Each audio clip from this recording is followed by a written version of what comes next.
Hello, and a happy new year to all of you. During the Christmas time, I have been watching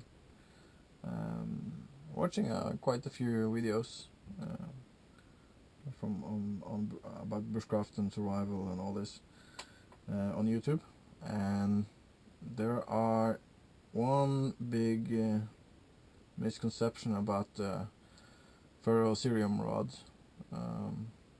out there. Many people believe that you need a carbon steel blade or carbon steel scraper to use the ferro rod, but that's not true. And there's also some misconception about knives from Hella factory, that they are not also able to make a spark. So I just want to kill those myths now and clear up a few bits for you. So we'll start. Well, here I have a well-used standard ferrocerium rod, and it's this Mora. This is a Mora bushcraft. It's I don't know if you can see it, stainless steel Mora knife. Okay, see, no problem at all.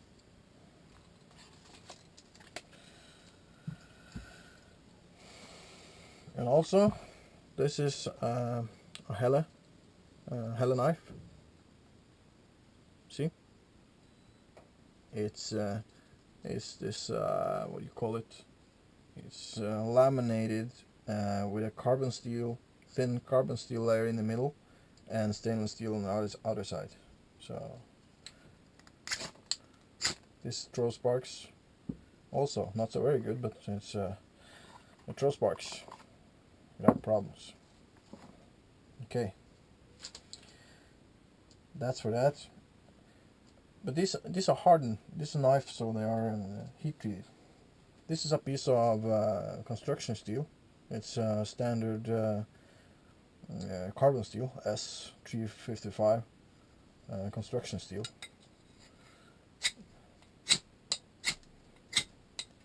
It's not so sharp, so it's a bit. You see, it throws sparks easy. This is a piece of stainless steel plate. It's 316 quality. Not hardened, not anything. It's a pretty soft stainless steel material.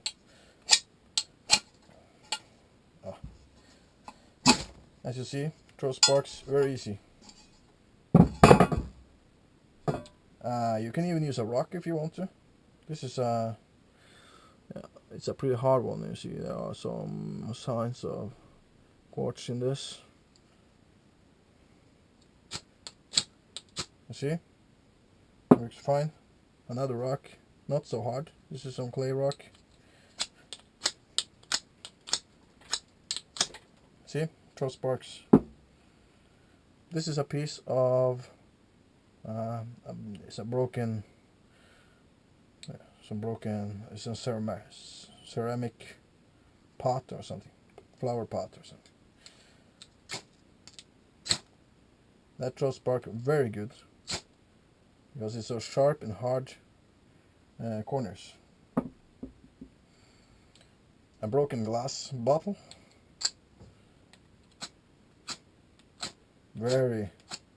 Don't put much force on this.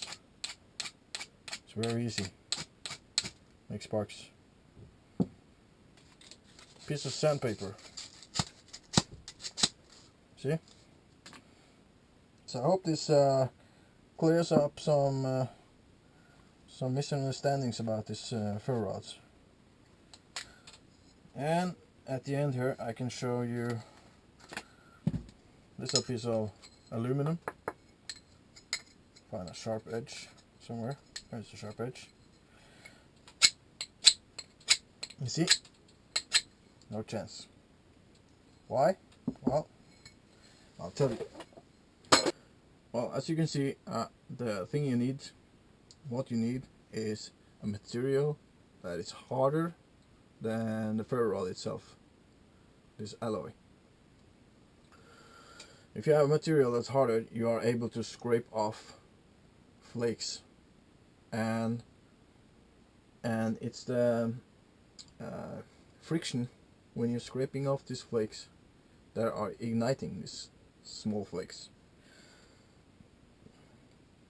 I know, and I've seen videos. People are thinking it's some kind of reaction between carbon steel and the ferro rod, but that's not the case. Why it's not possible to use aluminum? It's because it's softer than the ferro rod itself. The ferro rod consists of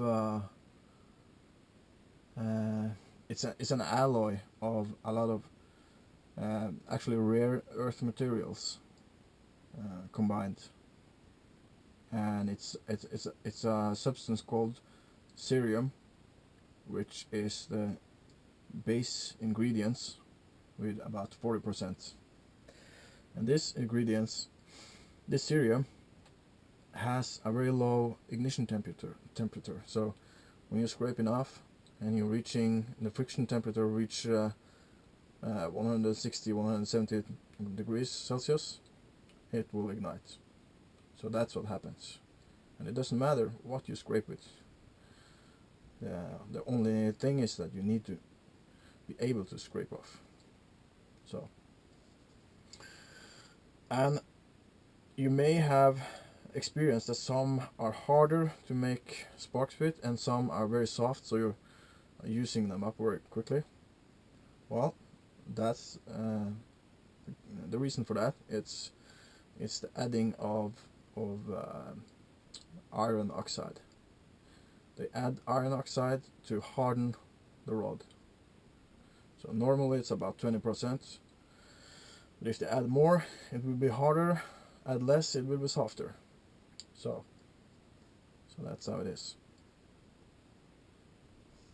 And someone also say it contains magnesium. Yeah, it contains magnesium. It is very low. It's about 2 to 4%, so it's a very low amount of magnesium in this. I hope this explains something for you all. As you could see, you can use a variety of materials to scrape this, and it works just fine. Well, while we're talking about ferro rods, I'll show you something. It's a thing from Earthfire. I don't know if you can see it. I call it a lanyard, but I will call it, it's more like a necklace.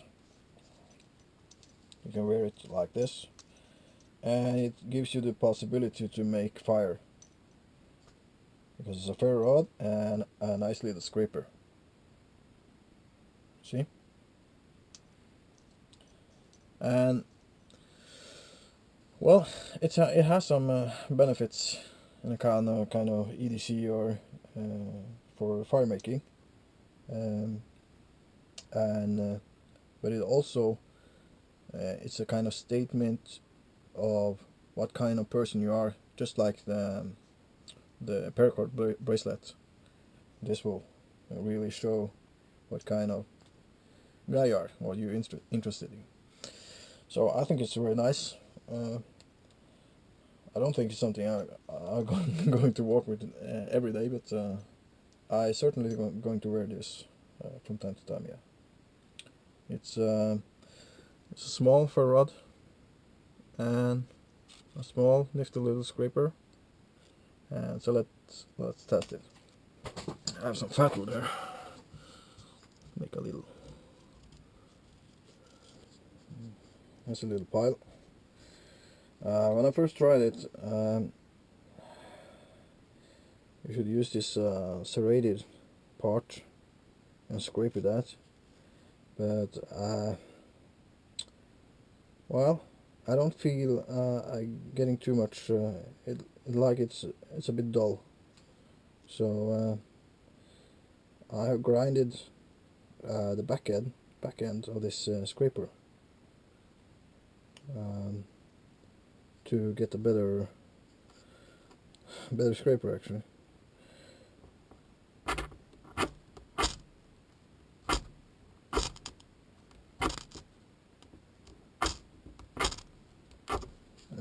This pile is all over the place. It's on this soft. Maybe I should put something underneath.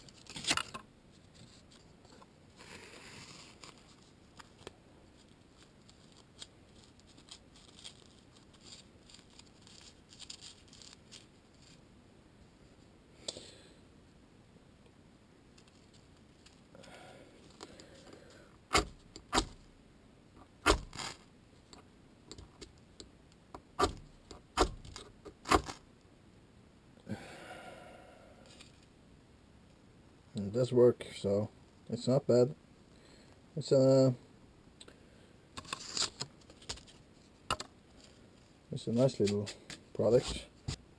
Well, as I said, it's a nice little thing. It's looks good and it works. As I said, I have grinded this back end with a grinder, so it's very sharp edges. Because I've felt that this edge is a bit dull, so it doesn't get the scraping effect as good. So, but that's just a personal preferences. So you may have better success. I tried it outside with some birch bark. It went well. I tried it now with this fat wood, and it also went well. But this is not a product if you're not experienced with a normal ferro rod. You should be able to use a ferro rod frequently and successfully with fire making before you can trust on a small piece of ferro rod like this. A small piece like this, you obviously get a smaller spark. You need much better tinder. So if you have all that and are experienced with fire making, this is a brilliant little tool. That is. So yeah, that was that, and I really hope that you learned something about ferro rods today, because I've been watching this actually for several years. I've been seeing people talking about these ferro rods and you need carbon steel and all this, but it's not true, as you saw. So I'll be back very soon with a completely another video. We're finally getting some winter over here now. It has been between 0 and +10 for since weeks before Christmas, and now finally today it's -10, but it's very low with snow. But the winter is coming, and I have some project, heated tent project on the way. So hopefully we'll get into that very quickly. So thank you for now, and I hope this was helpful.